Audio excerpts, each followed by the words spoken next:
People say to me, people don't like change and they resist change. That's a load of rubbish. There's a lot of change that people like a lottery win. I'm happy with that one. I'm happy to make that change. And, it's people will resist change when you do it to them. They don't resist it when you do them with them and take them on it's a cliche, but take them on the journey. Welcome, listeners, to a new episode of Team Lab. Today, we have an exciting conversation with Karen Ferris. Karen describes herself as an organizational change and service management rebel with a cause. And you feel that in everything she does. She challenges traditional ways of thinking, pushes the boundaries of how we lead through constant disruption, and she is obsessed with the people side of change. Maybe Corey and I found someone that is even more obsessed than we are. Karen has written 8 books, including her latest one, Be Remarkable, where remarkable is an acronym. It's just going to go each letter one by one. The subtitle of that book is Learn to Unlearn.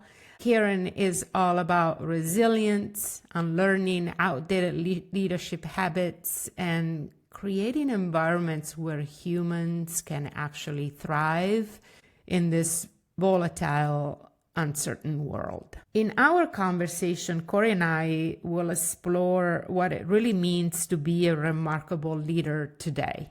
We talk about why listening is the most overlooked leadership capability, how empowerment and autonomy can work in practice without slipping it into chaos, and also why so many organizations are still clinging to disguised command and control, as we call it in the episode. We go also into change fatigue, psychological safety, the reality of hybrid, and the return to office mandates. If you're a leader, a manager, a team leader, if you work with teams and leaders who senses that the old playbook of working is really not serving us anymore, and you are ready to try something new, braver, well, this episode is for you. Take a breath, get curious, and listen in to our conversation with organizational change rebel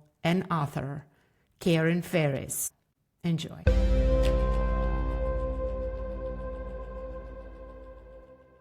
Karen Ferris, welcome to Team Lab. Thank you. I'm excited to be here. Yeah, welcome. We're very honored to have you. We're talking today about your expertise in change management, the future of work. We wanted to also maybe start with the latest book. You've written 8 books on these topics of teams and the future of work, resilience as being a big theme. Your latest book, called Be Remarkable, Learn to Unlearn. Love that subtitle. Can you talk a little bit about the themes in this book and how they really have over the course of your career working with teams and leaders, how they're really pulling all of those themes together? Absolutely. So Be Remarkable was really spurred by my feeling that we have a leadership crisis right now. A lot of leaders don't have the right capabilities and competencies to lead today. And the subtitle they aren't my words. There's a man called Alvin Toffler, and it was in his 1970 book called Future Shock. And he talked about the illiterate of the 20th century will not be those who can't read and write, but those who can't unlearn and relearn. And that really struck a chord. And I thought, that's what we need. We need leaders to have that wake-up call that says, what served me yesterday is no longer relevant today. And that's a big ask. That takes courage to say, and it's not just like learning a new skill. It's not just putting something else in. It's saying, I need to get rid of how I was leading yesterday and learn how to lead today and tomorrow. So in the book, Be Remarkable, Remarkable is an acronym for all the things that I believe leaders need. And you've mentioned, Corey, resilience is the first one I'll offer, resilience and remarkable. And I've written 2 previous books on resilience in the workplace, but resilience for employees and resilience for leaders. Because it's all right telling employees how to be resilient, but leaders need to create the environment for them to do that. So there's 2 aspects. Empathy is key. Leaders really need to be mindful. When we talk about mindfulness, we get the eye rolls, it's like, oh, here we go again. But it's so important that we are able to understand ourselves and our impact on others. So self-awareness and self-reflection is so important. Adaptive leadership, being able to change direction at the drop of a hat. That's the world we live in now. So we need everybody to be adaptive in the organization and not just go, no, I don't like the sound of that. It's happening. And that talks straight into the whole, emergence of AI and adapting to the new place we're in. Being resourceful, making best use of everything that we've got. Being known. K was a hard one to find something to apply, but I used it to say, be known. What's your brand as a leader? What do you stand for? What are your values? And are you walking the talk? Do people actually believe that it truly is your brand? Be accountable, no blame. It's like the buck stops here. I'm the leader. I'm accountable for our outcomes. Be brave. Make brave decisions. Listening. And again, it's everyone, communication and listening. Yeah, we all listen. Well, actually, we don't. We don't hear what's being said.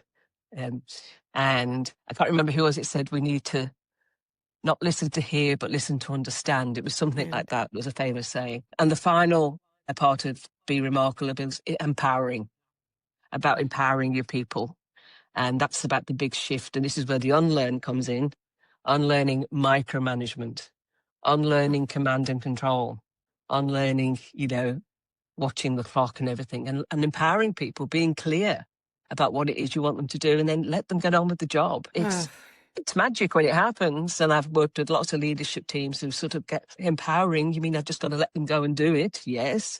But we start small, give them, baby steps. Pick a low risk task. Pick somebody in your team that will work with you, because you're going to have to explain why you're suddenly moving from a command and control style of leadership to an empowering one. And just pick something that's safe for both of you and do it. And they come back and go, that was really good. I got all this time back. And, Mary's really happy about she was empowered to do it. She had control. So empowering is a big one as well. So they're all things I've learned over the years and observation working with leadership teams and organizations. Remarkable qualities of a remarkable leader. Everyone that you went over, and I go, oh yeah, oh yes.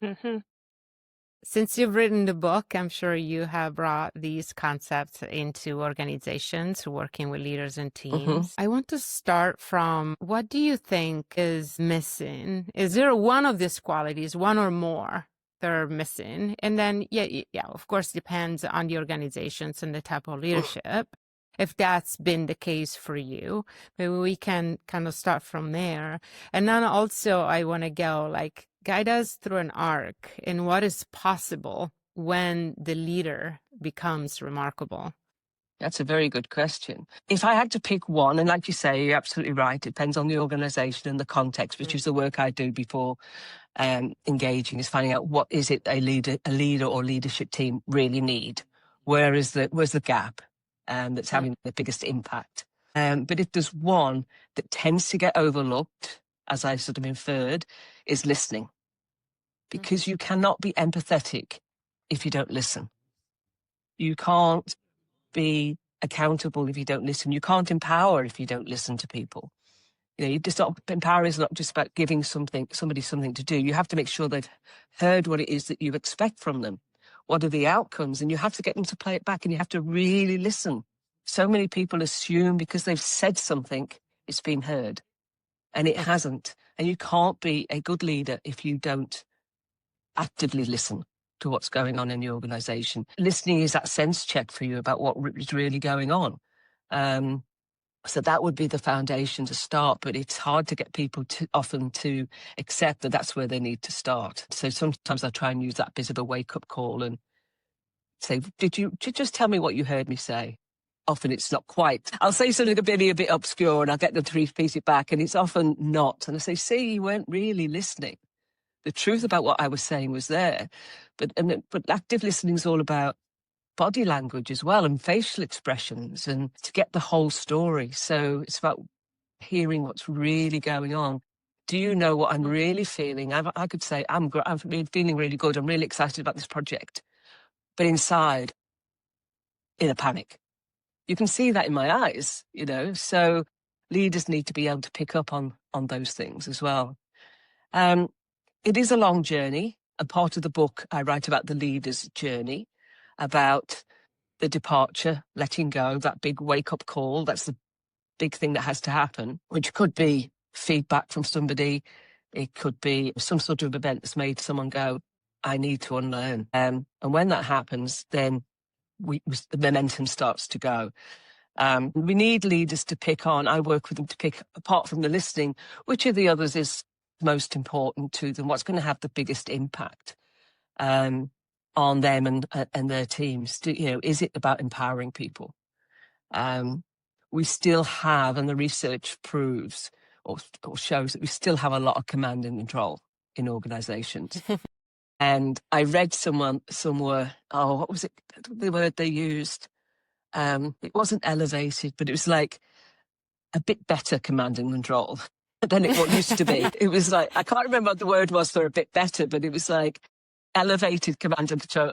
Yeah, it's disguised, perhaps. It's disguised command and control, right? Yeah, but it's still there. A lot of leaders struggle to let go and back off. They're scared of the risk, but the risk is manageable. So the fears are not founded. Well, one of the factors that we find that Corey and I see very often in organizations is when that happens is because of the change and the disruptions. When chaos is happening, then there's a tension. It's human nature, right? We grip, we hold on, we control, we go into greater control. So I don't know if that's the case, what you see as well. Absolutely. That's why adaptive is one of the key things in the book. And it's about having those conversations and getting a common understanding that the world about complex, disruptive, chaotic, unprecedented change is the world we live in now. We went through the pandemic, which we mentioned before the call, and that was sort of, we never saw it coming. We didn't know what we were going to do. And I say to people, the next big disruption is right around the corner. We don't know what it is. We don't know when it's coming, but it will. It'll happen. And we just have to be prepared. And that's where resilience comes in as well. But they'll say, yeah, that's the world we live in. If we accept that, then we can work together to adapt to that situation. We did it with the pandemic. Took a little while, but we all adapted to new ways of working and new ways to collaborate and all that sort of thing, because we had to, and we have to accept that's the situation in the workplace as well, that it is complex. People say to me, people don't like change and they resist change. That's a load of rubbish. There's a lot of change that people like a lottery win. I'm happy with that one. I'm happy to make that change. And, it's people will resist change when you do it to them. They don't resist it when you do them with them and take them on it's a cliche, but take them on the journey, and that enables people to be resilient as well. I read a quote from one of your books, which is build a change platform, not a change program. Talk about that. So the change platform is, and a platform's loosely worded, but rather than a structured program, a platform where everybody understands what the change is, why, and I was saying start with why before Simon Sinek ever said it, so I'm just putting that out there. Start with why, because a lot of organisations, when it's undergoing change, say, this is what we're doing and how we're going to do it. And I'm like, so we're doing X because of Y, the letter Y, but why are we doing it? What's the need? Is it, to increase our customer base? Is it to secure the success of the organisation? Give me the why, and then I'll start to listen to the rest that you've got to say. It's not just like saying, we're going to adopt AI and we're going to use ChatGPT. Why? What is it we're trying to achieve? So that's part of the platform, is having that why conversation. And then having the resources and accessibility of people to information about the change, and involving people in the change, doing it with them.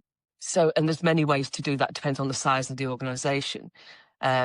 Communication, absolutely key, constant communication. People say, and I've worked in organizations where I've had this debate in many organizations, we don't want to over communicate. There's no such thing as over communicating.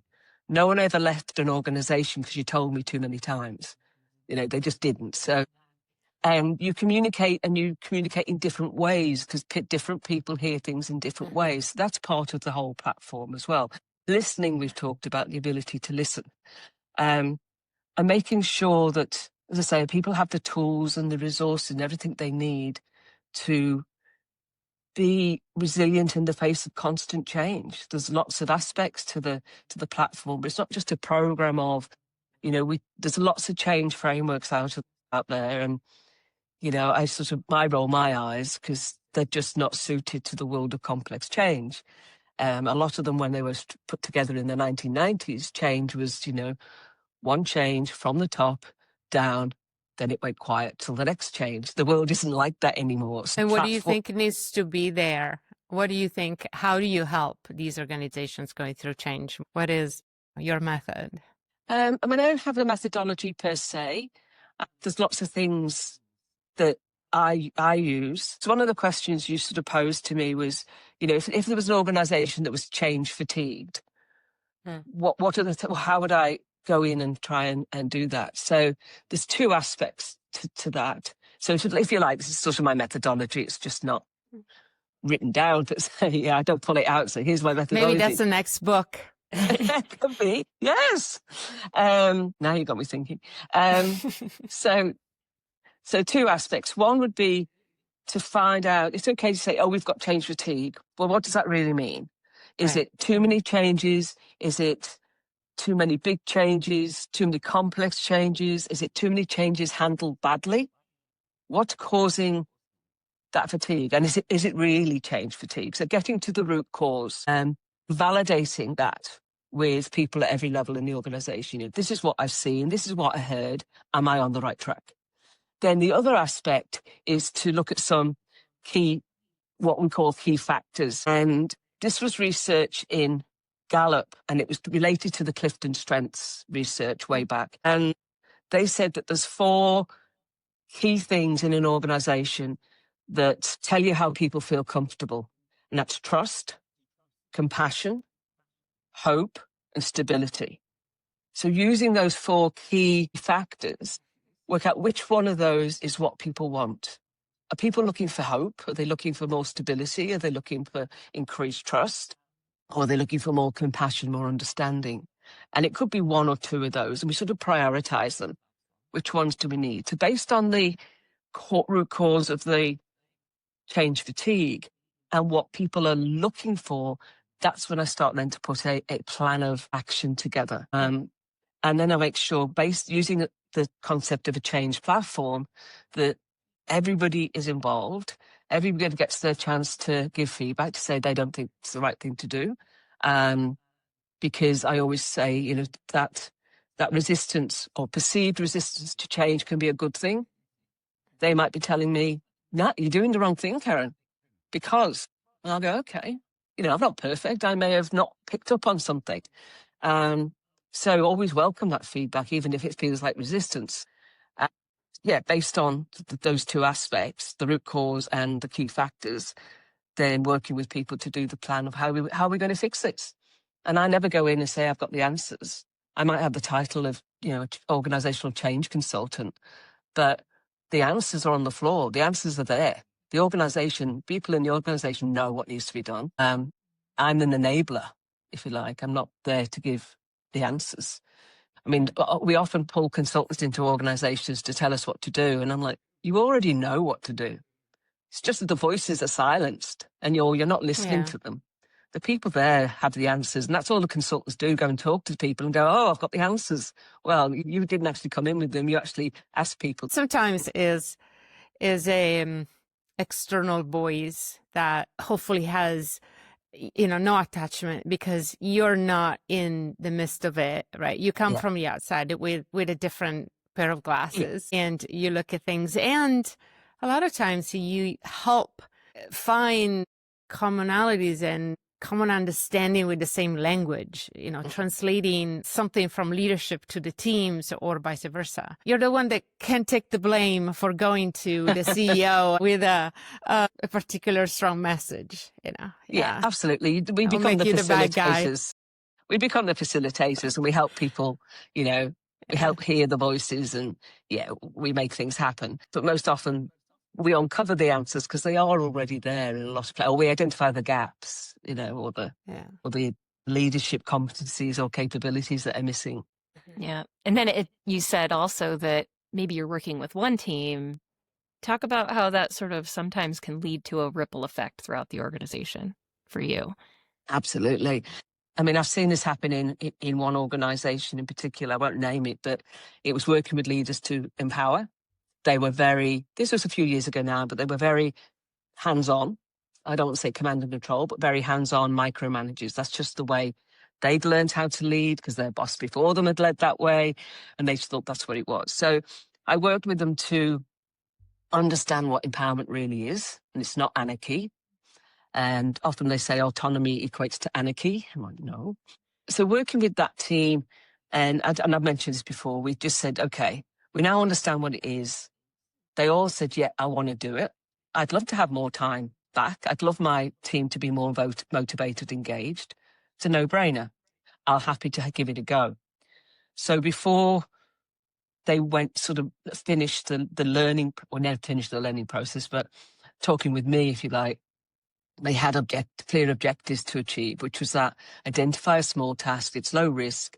You're going to work with a member of your team. You're going to be clear about what you expect. You're going to tell them what resources are available to them. You'll tell them what they need to do, and you'll make sure that they've understood what you said, all the things we talked about in the classroom, physically or virtually.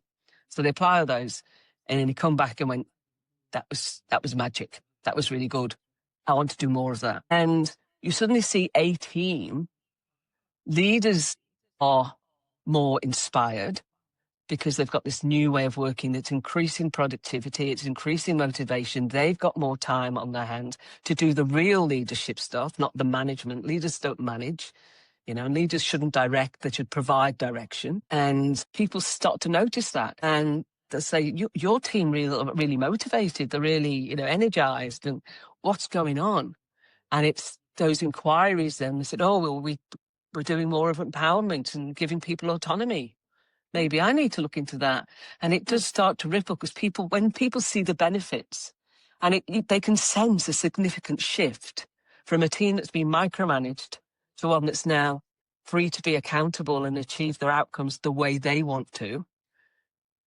It has a major ripple, absolutely. And that's just one example. Empowerment's one, creating teams that are adaptive, who are embracing change, where other teams are like scared in the corner that something's going to, what's going to change. And you can see the stark difference between them. And then people start to ask those questions.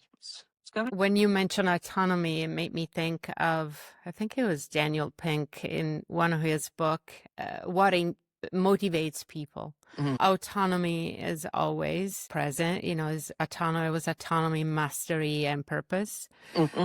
And yet it's hard for some people, even among teammates, because if I am working with autonomy and I don't need the team, right? Are we really a team? And so Corey and I are always in these conversations with our guests, are always trying to find ways to bring the teams together, to make them feel part of a common purpose of growing together, of learning together. How do you reconcile that, sense of autonomy for the individual or for the team, and being a team and growing and learning together? Yeah, it's a good question. There's a number of aspects to that. It's, when someone has autonomy, it doesn't mean they should be doing things alone. It means that they have the ability to decide how they achieve the outcomes. Empowerment saying this, you're free to do this. Autonomy is giving you the ability to achieve things the way you would like to achieve them. But that doesn't mean you don't collaborate with your teammates. It depends what the task is. You might have to collaborate with other people. You may not have all of the knowledge needed to achieve that outcome, or of all the skills to achieve the outcome.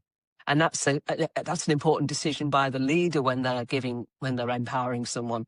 Does the person have access to the right resources? Do they have the knowledge and skills, and do they have access to the right resources to achieve it? You can give people stretch goals, but don't put them into the fear zone. It's not the place they want to be, you want them to be, or they want to be. But also get members of the team to mentor other members of the team. Make that part of the outcome as a leader you want them to achieve. So yeah, I want you to achieve this task, but I want you to enable Fred to achieve that task themselves when they've done that with you. So not only has the person got to achieve the task, they've got to make sure that this other person can achieve it when they're given it as well. So they've got two things that you've asked them to. So their expectations is about making sure that there's that team building thing going on. And I think it's good to have those conversations, whether it's, team meetings or whatever, about who's doing what. So people can say, oh, I did that in a previous role and I could help on that. And it's the leadership to say, absolutely, get together and talk about, how you did it last time. And because we often have people get delegated things and they're doing it in silos, even within a team. Mm-hmm. And nobody knows what anyone else is doing. And it should be that team. It's like, where did the team go?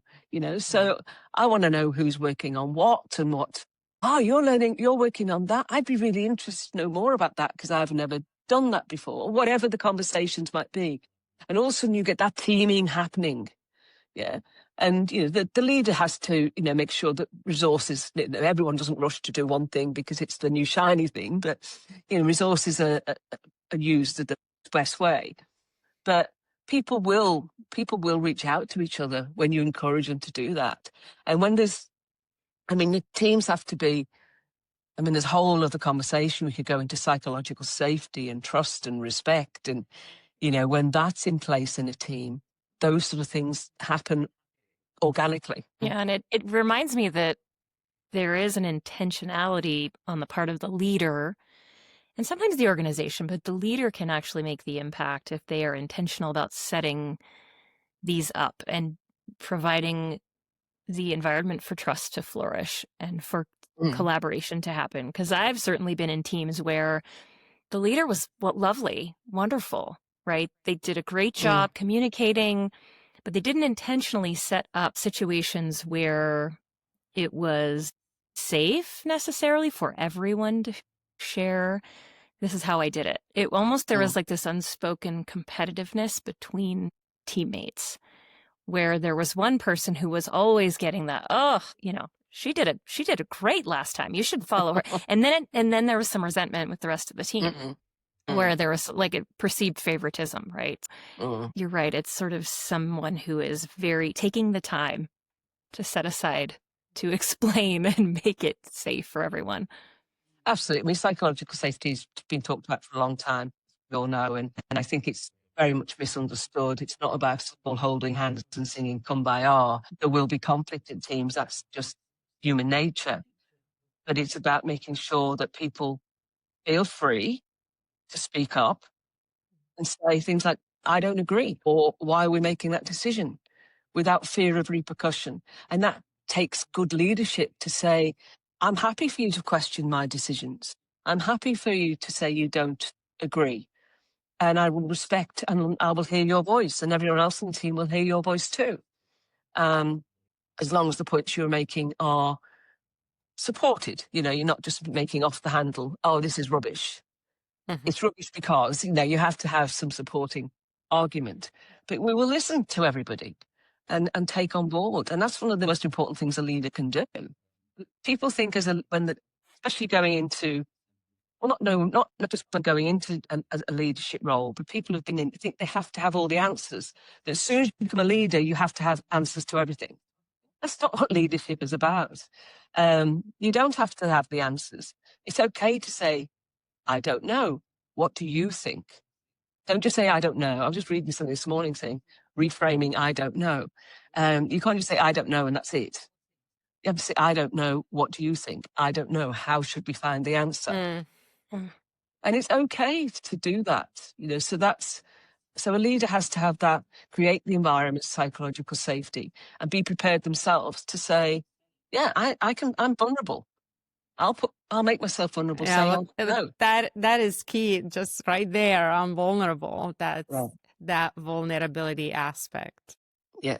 Because when a leader can say, I messed up, or that wasn't the right decision, or refer back to something in the past that they did that they could have done better or whatever.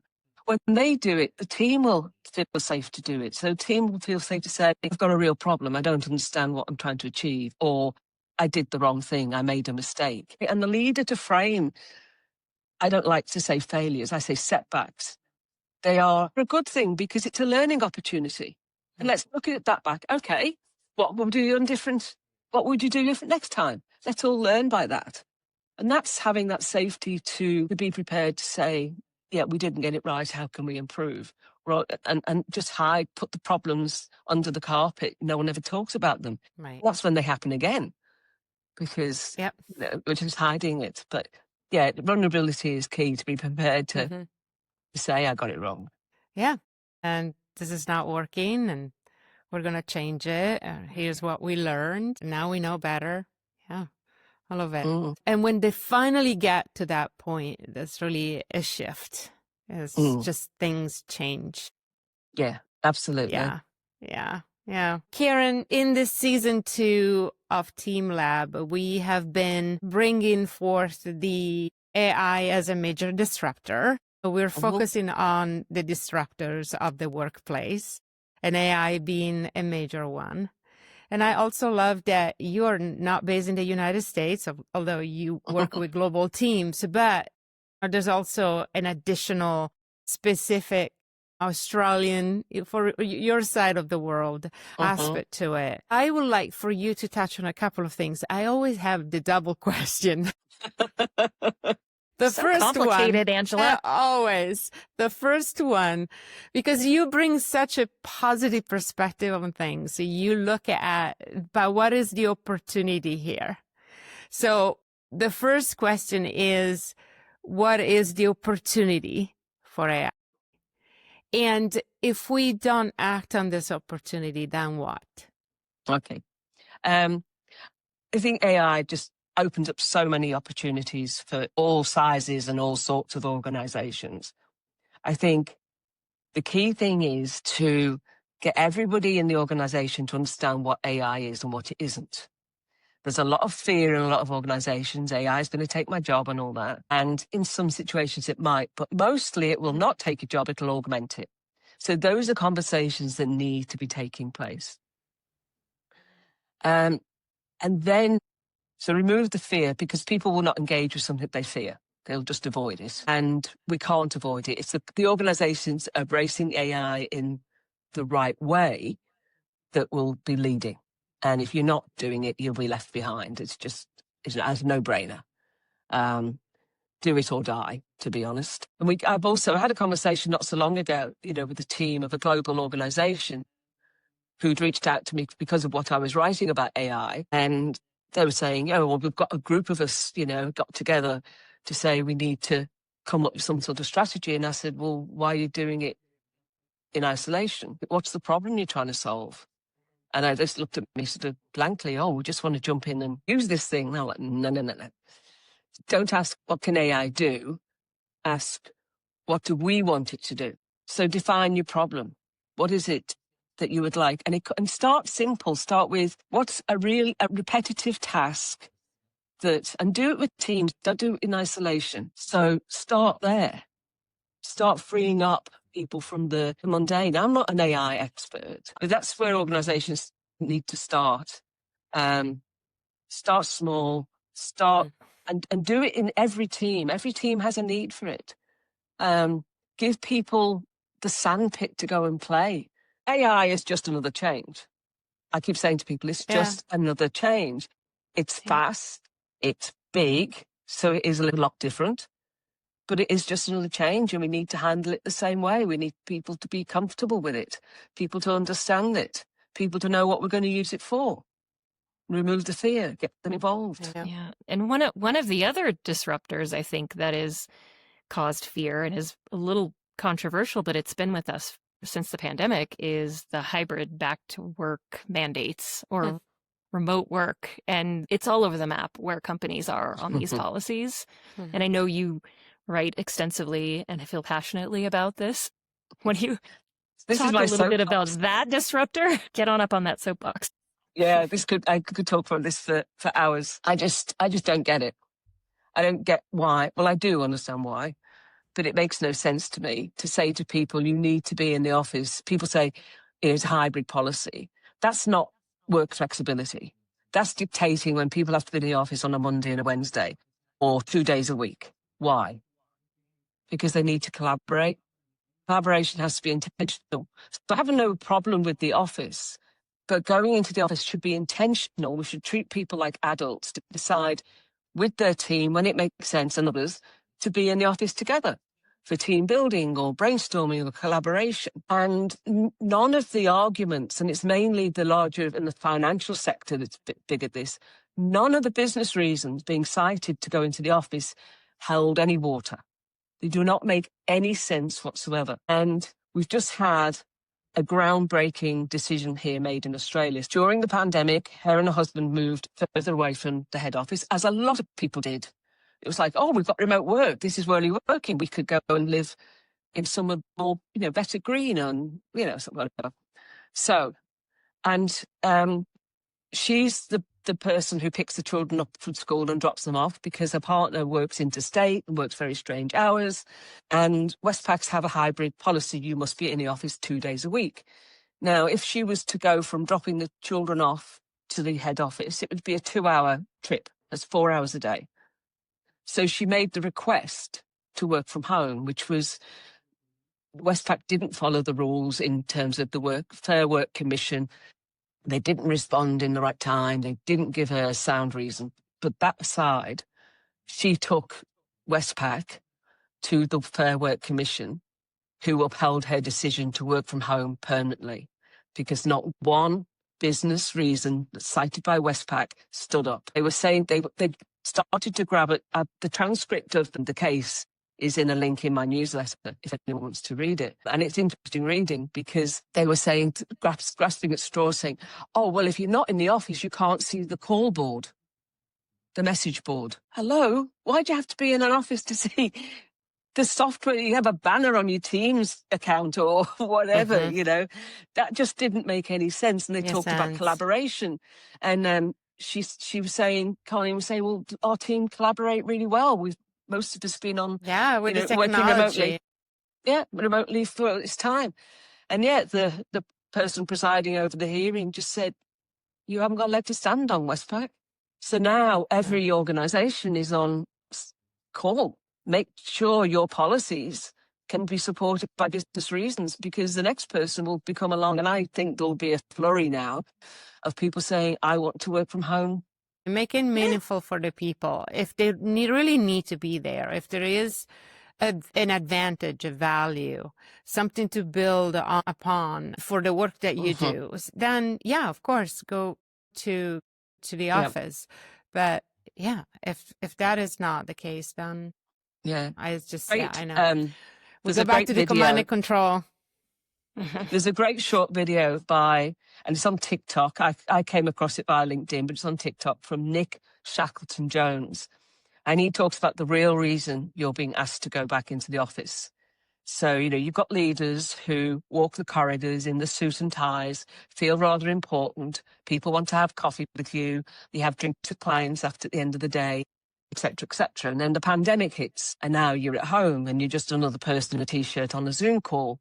And you're not really sure what to do anymore. And you don't feel that important anymore. And your empire is back in the office. Your crown is back in the office. So that's why they're asking you to get back in the office. That's all it's about, is this need, how I felt as a leader when I walked the corridors. It's a very polarized conversation for sure. And I'm sure, a lot of companies are navigating it. Yeah. Or it's almost the opposite of that. I have some clients actually who specific tech organization who are honestly using the RTO mandates to demanding 5 days a week. Used to be 3, now it's 5. And it's almost a mechanism to let people go. Right? Yes. You're getting on a PIP if you're not coming in 5 days. We have agreed to this for no reason. They're not giving the purpose. There's a specific collaboration purpose, moment in time. Yep. It's a shady operation. Karen, we are at time. Where can our listeners find you and reach out to you? Awesome. So yes, I have a website, karenferris.com. It's pretty easy to find. LinkedIn is my prime platform I write a fortnightly newsletter and fortnightly videos series. So yeah, reach out to me there. I'd love people to connect. Thank you. Thank you for being on the show. What a conversation with Karen Ferris. I love how she reframes leadership as this continuous journey of unlearning. So letting go of things like command and control to make space for empowerment and trust. And another point she made that stuck with me, Karen said that as a leader, you can't be empathetic, accountable, or empowering if you don't truly listen. It's the foundation for everything else in remarkable leadership, as she says. And the ripple effect, when one team starts embracing all of these practices, it spreads. Other teams notice, and they want in on that energy. Seen it happen so many times. Karen's perspective also on these big disruptors that we're dealing with right now was so refreshing, especially on remote work. She said, make it meaningful and intentional, not mandated. So her examples of when business reasons don't hold up, policies shouldn't either. Love that she left us with the idea to trust your people to work like adults. The through line for all of this really, again, is around trust, building the capacity for adapting, and creating environments where teams can thrive through change. Thanks for listening. We'd love to hear your takeaways. Reach out to us on LinkedIn. And until next time, keep building remarkable, distinctive teams.